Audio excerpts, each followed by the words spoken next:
Okay, so the next speaker is Bård Hoff. He's a professor of organic chemistry at our department, and he's interested previously in kinases and cancer treatment. You're still into that, Bård? Yes. Yes, but he has moved now into solar cells. So we're looking forward to his talk about how to do these things a little bit differently. He's also going to talk about OLEDs, I think. So happy welcome.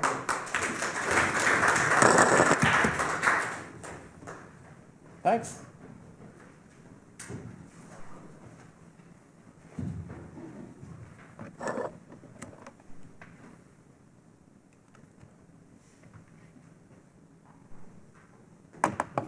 So then,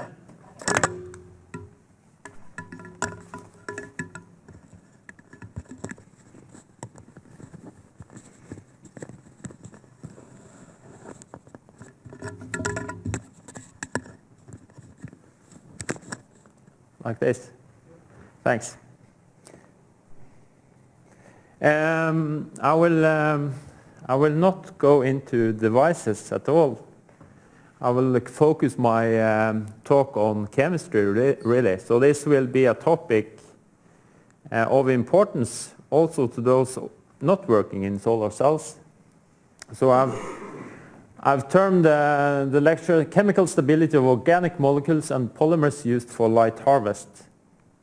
So the contents, first a short introduction to the term stability in this field, and a look on some chemical stress factors. Then a section covering reactions caused by light in combination with oxygen, a few light-induced reactions, and then a look on this special anchoring group we have in the dye-sensitized solar cells, before I come into a section regarding stability of polymers.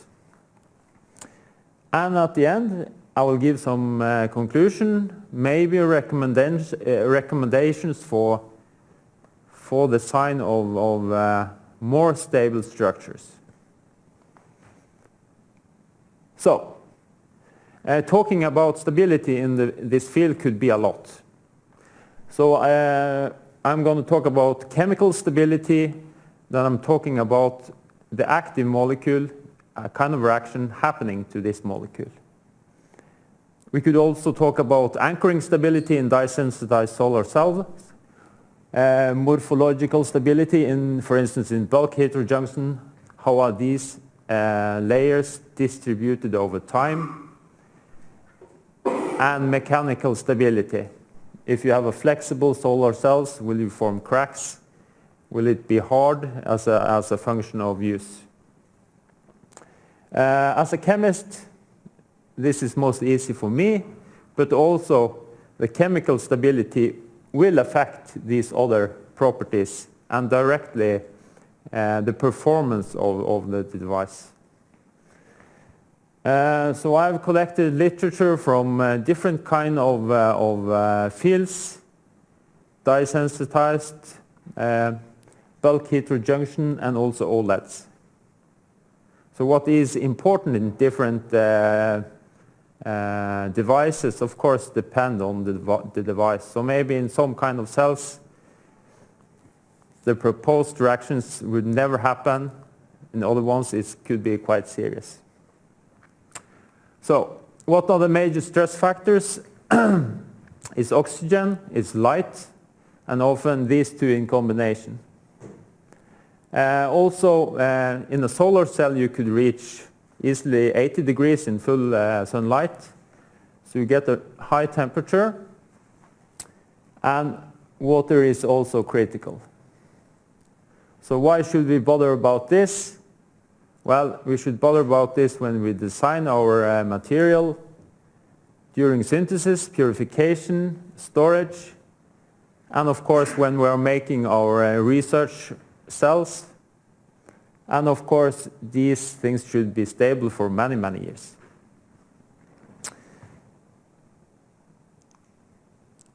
Yeah. So this is a kind of a basic sketch of what could go wrong. It's from Sollinger's color chemistry Bible.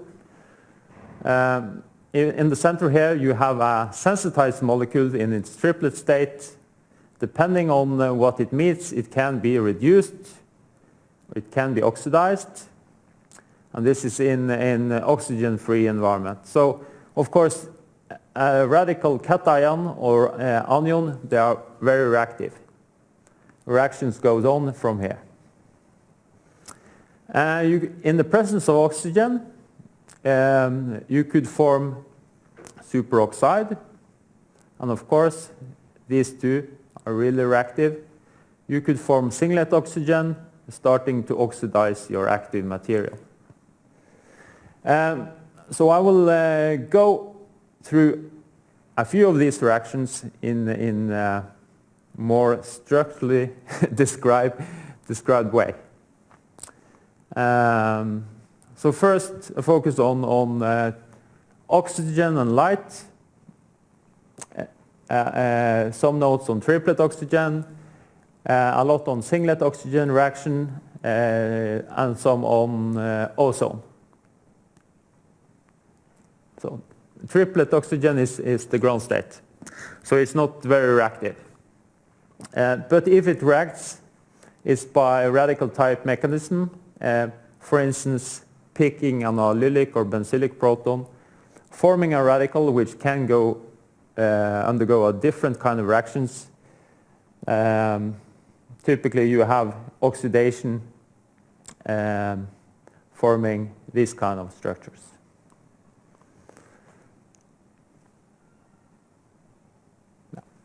Much more serious is singlet oxygen. So there are two forms.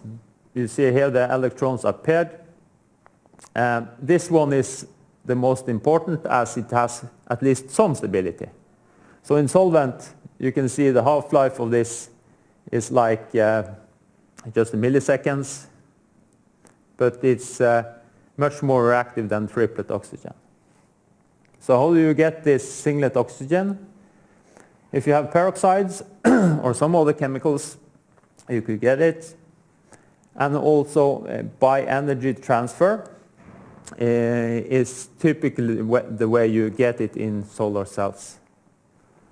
So the situation could be like this. You have your dye or your polymer.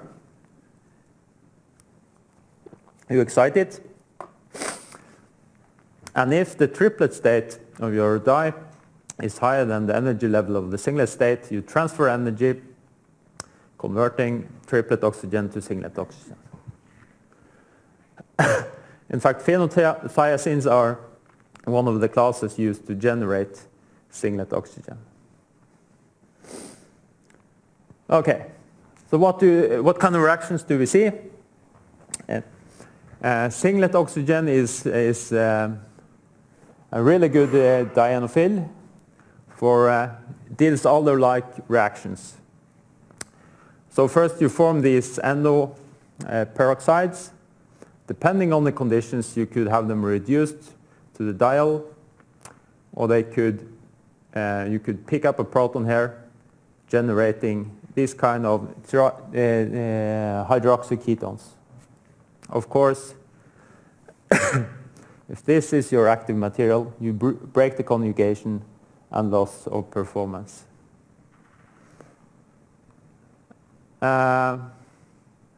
Some could think of using this molecule as a material in these applications, but it's a very electron-rich diene, reacts rapidly with singlet oxygen, forming this molecule, which expel carbon monoxide, giving the 1,4-di ketone.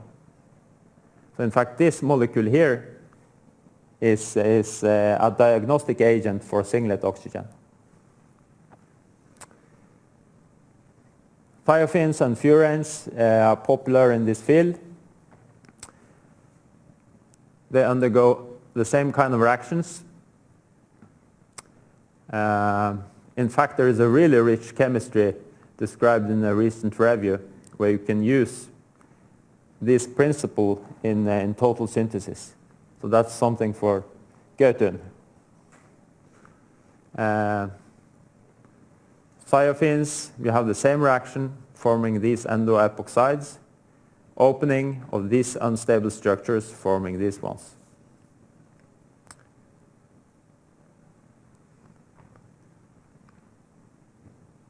So we are at NTNU, we have a lot of phenothiazine chemistry. Here's a paper where they investigated the reaction of singlet oxygen with this phenothiazine. So in this case, the phenothiazine gets excited, delivers energy to the triplet oxygen, forming singlet oxygen. So what they saw that in non-polar solvent, no reaction took place, but if you replace with a polar solvent, you get oxidation of the sulfur atom.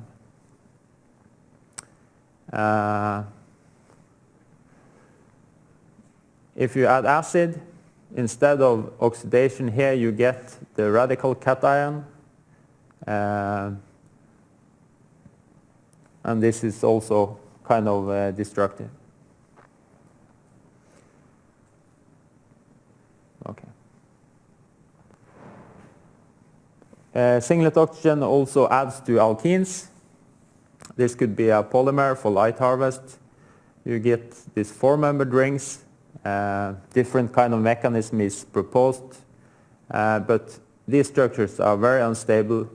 You cleave the polymer, and of course, a loss of performance. Yeah. In competition with this, last reaction is what's called an Ine reaction, which some of you know from courses. You have this 6-membered transition state, a scrambling of the double bond, and you get an oxidation of this carbon. So this is typically chemistry seen in fatty acids. So you get different kind of products. That's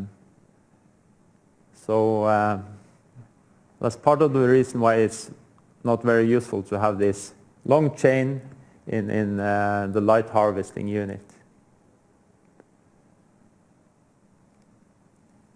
As long as you have singlet oxygen, you often have a lot of radical type reactions going on. Phenothiazine has been used a lot in medicinal chemistry, so there is some literature on stability under different conditions. So here they have what they describe as a soft method for generating the radical cation. So what they did was observe what kind of products do you get from this, this structure. And what they saw was they had chain scissioning and oxidation here, forming this formate. Also oxidation of the sulfur. Here we have chain scissioning here, and oxidation of carbon tree. So depending on what the structure of this side chain is, you get different kind of products.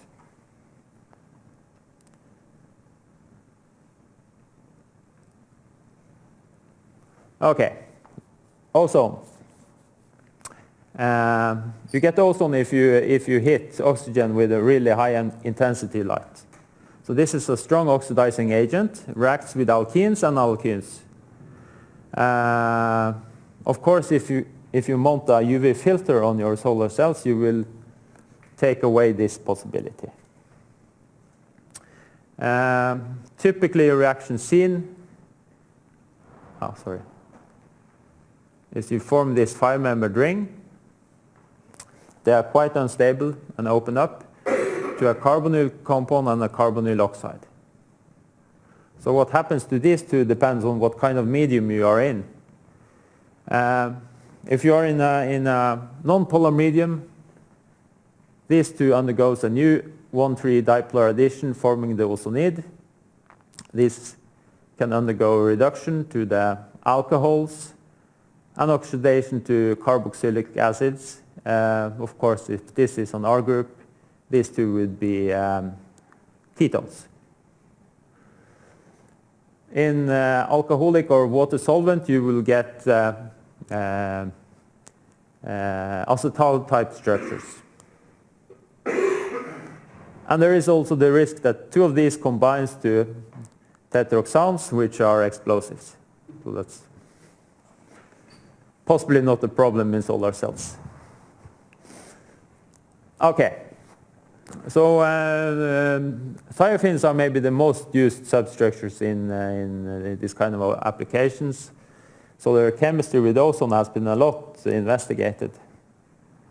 And here is suggested degradation mechanism. You can see this can go into nightmare if it goes on. Ozone attacks the sulfur atom, and then you can have oxidation of the sulfur atom or a rearrangement starting oxidation of the carbon. At the end you just have carboxylic acids and CO2.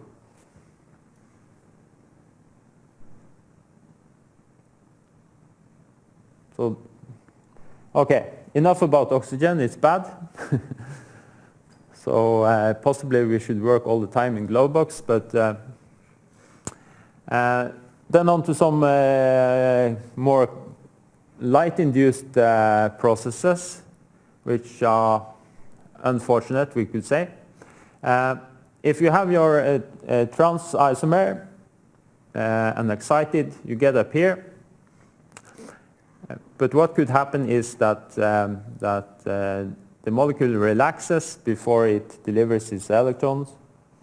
Then it goes to a state which is common for the cis and the trans isomer.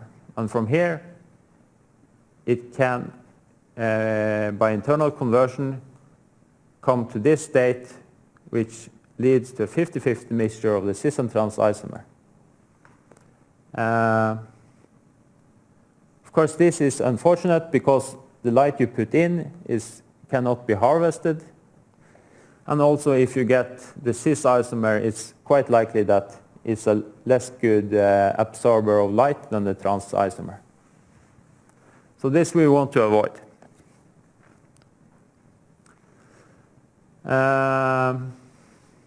Here's a dye, a really excellent dye, a PCE of 9%. However, it had a really short half-life. And when they start to dig into this, they found out that this was due to cis-trans isomerization of this double bond here. So here's NMR of the pure material prior to use. And here you see some new signals which comes from the proton here and some of the aromatic protons in the cis isomer.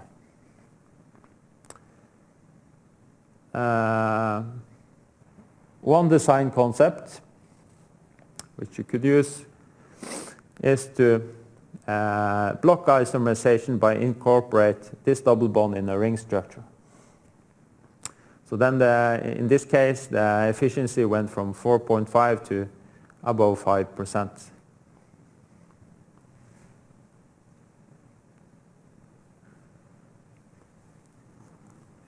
Another light-induced reactions is electrocyclic reaction. These reactions can also happen by heat, but then you need a lot of heat. So here we form a new bond here and a rearrangement of the double bond structure.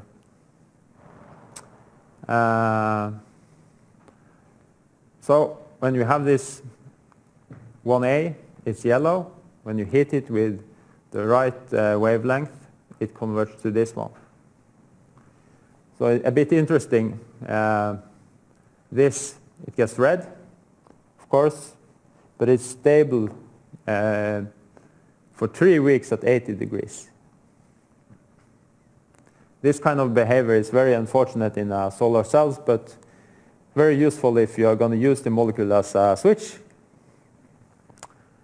So, but it could be a kind of structure we could think of making.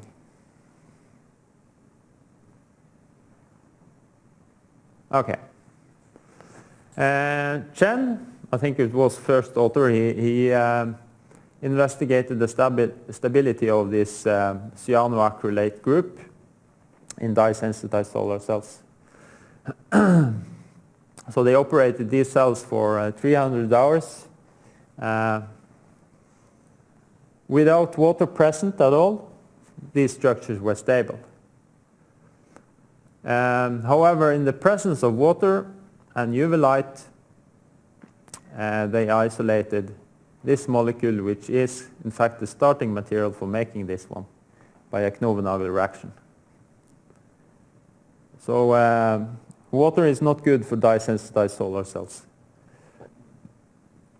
Based on literature and some experiments, they come up with this kind of suggestion for the mechanism.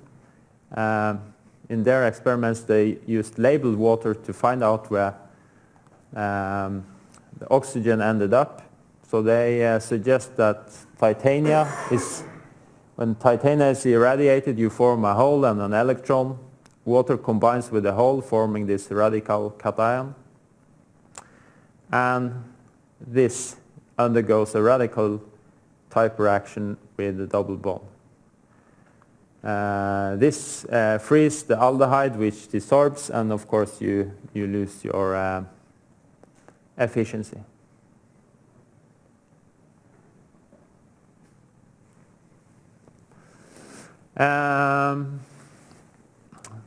Heat. Here we have a dye with 4 solubilizing anti-aggregating chains. They investigated the effect of heat on performance and saw that when the substrate covered with the dye was heated for 5 minutes at 100, 150 and 200 degrees, you get a loss in efficiency from 4.4 to almost nothing.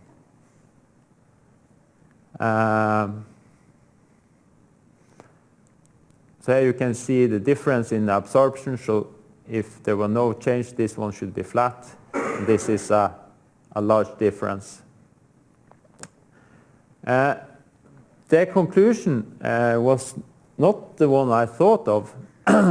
They used photon electron spectroscopy to look at the electronic signature of different atoms. So they identified an additional peak for sulfur. So what they kind of thought that was during this heating period, the dye goes from this position to more like laying. So the energy level of the dye changed, they say.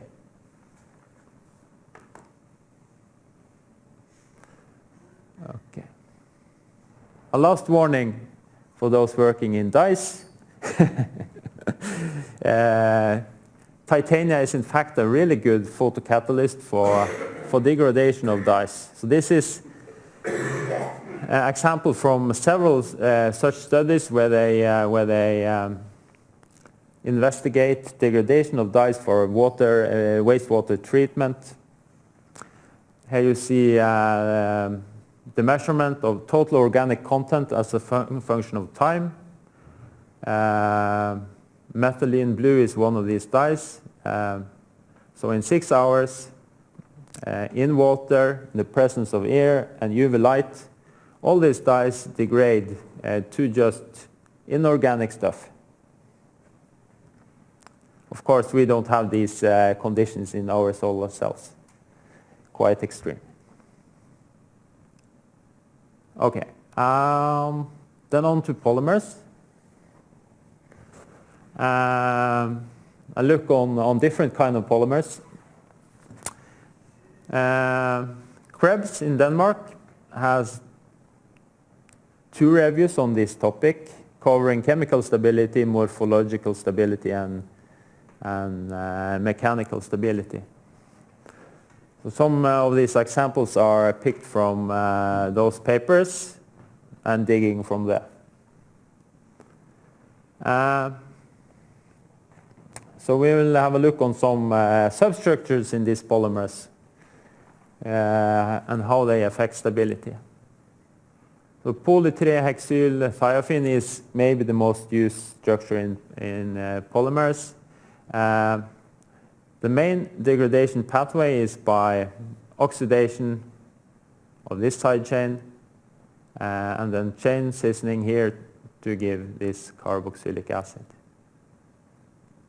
So this material is a lot studied. You can find a lot. Different conditions. Here is a typical way you could study this IR.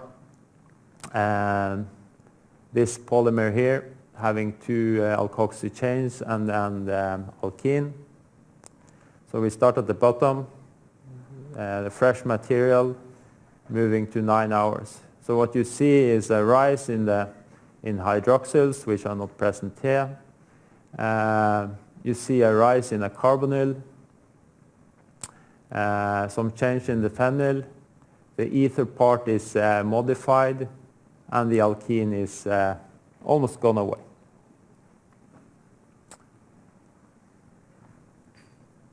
Of course, this kind of studies like this, they are much worse than the operating cells, because then you have a regeneration of charge. But anyway, the same author also compared the stability of different polymers. So here you can see the one we had a look on the last slide. This one was 75% more stable when you have this cyano group at the double bond. And this approximately 50% more stable. So steric bulk also increased stability.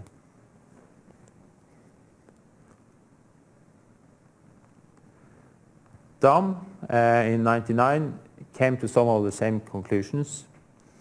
Having cyano groups at the double bond increased stability.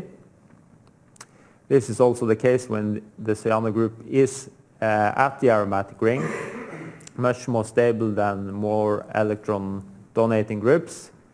And this one, having two alkoxy group with this cholesterol-like structure, were highly unstable.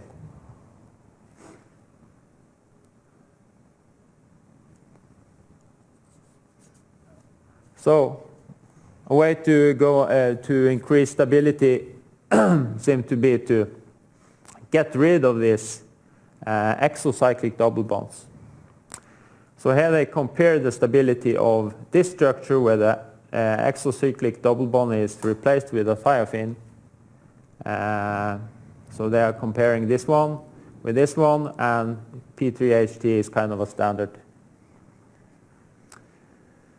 Here you see the degradation absorbance versus time. This one degrades really fast, 2 hours, completely gone. But if you remove this double bond here, this structure here is fairly stable, and these two have a comparable stability.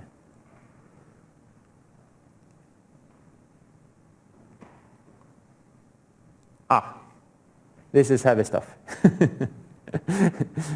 So Cambon, based on IR, MS, and so on, kind of described how degradation takes place.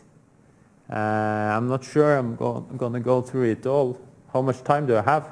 Well, it's supposed to be ending 12:15. Okay. Maybe it's not that interesting to all. But this is radical induced forming radicals, which then goes on adding oxygen. At this stage, you get a cleavage which forms two radicals, and things get worse, of course. So they are able to explain all the things seen in IR. This is on the side chain. Did similar stuff on the double bond. You explain why you get lost in conjugation, chain cissening, and so on.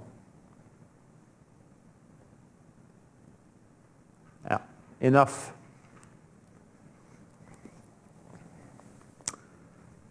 Okay, some of these polymers you would like to include an electron withdrawing group to lower the band gap. In this study here, sorry about the structures, they are not quite clear. They have included a thionopyrazine, this moiety here. So what we are looking at is what kind of side chain should you have on the top here. So we have a phenyl, nothing, methyl, and octyl. So they did a time study in toluene on these materials. So they follow this process by UV. So we can see the first one here, there is really no change in the UV. It's stable during 72 hours. No substitution, we see a decline in UV, but really bad does it get when you have a methyl or an octyl. All the material is degraded during this time.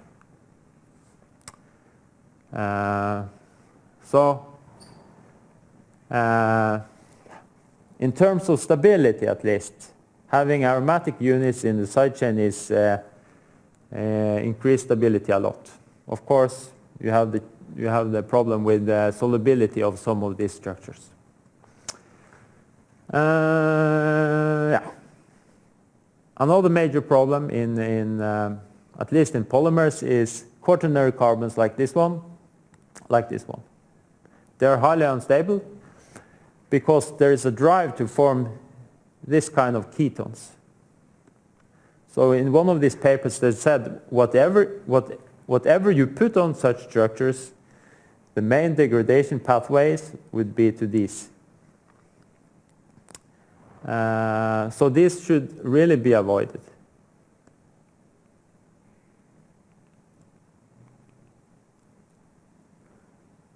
Okay, now we're looking at different donor units. We have a thiophene substituted with two thiophene. We have benzo dithiophene, thiophene, and P3HT as a reference. So we are comparing different kind of donor groups in these materials. Color codes of the frames corresponds to the stability study in the colors of this graph. So here we have absorbance as a function of time. So we can see that this structure here, the black one, is the most stable. Some loss in stability when the thiophene, central thiophene is exchanged with a benzene. This one is more stable than this polymer. So thiophene, good, as compared to benzene moieties.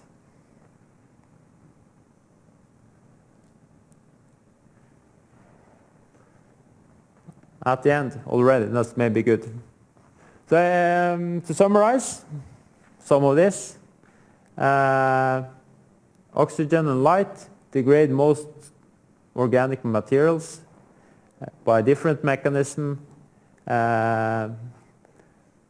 Singlet oxygen type oxidations, and they initiate radical type reactions.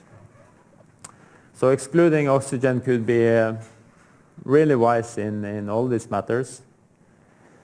Susceptible sites is especially side chains containing heteroatoms, alkene moieties, and especially exocyclic double bonds in the main chain. They will destroy the absorbance of the molecule right away. And quaternary sites like this are very susceptible to oxidation.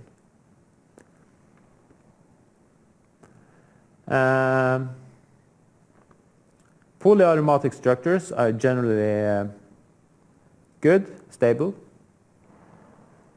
Improved stability is seen when you have electron withdrawing groups at the alkene moiety, but also if you place them on the aromatic ring. Aryl side chain better than alkyl side chain in terms of stability, possibly not in total performance. And if you replace thiophenes with such fused thiophenes, you get an increased stability. And there is a trick. If you substitute carbon by silicon, it's claimed that this should give higher stability, but there's quite few examples. And they are more difficult to make. Krebs et al. 2011, they summarized in a kind of stability scheme going from high stability to low stability. So we see here 3 thiophenes more stable than this structure having silicon. Here we have 2 thiophenes, and here the fluorine, which is fairly unstable. Yes. Thanks.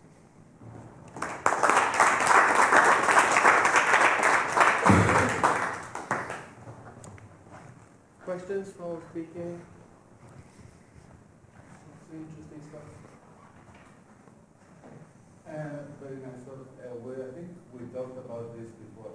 So, in order to produce more chemically stable material, is it wise to go and look, instead of looking into 2016 papers, to go and look in 1910 literature, where they didn't have all this fancy glove box and this fancy catalyst and this fancy protection from oxygen, and go back to more stable chemistry and take these things as a guide. You may not get 20% efficiency, but you will get 20 years of lifetime in your solar cells. Yeah, I like the idea. So, are there any indications that we can go back and look at much more primitive chemical?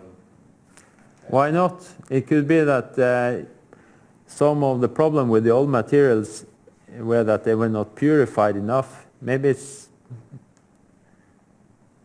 they are really good. Look at more stable structures instead of more high performance. Yeah. Yeah.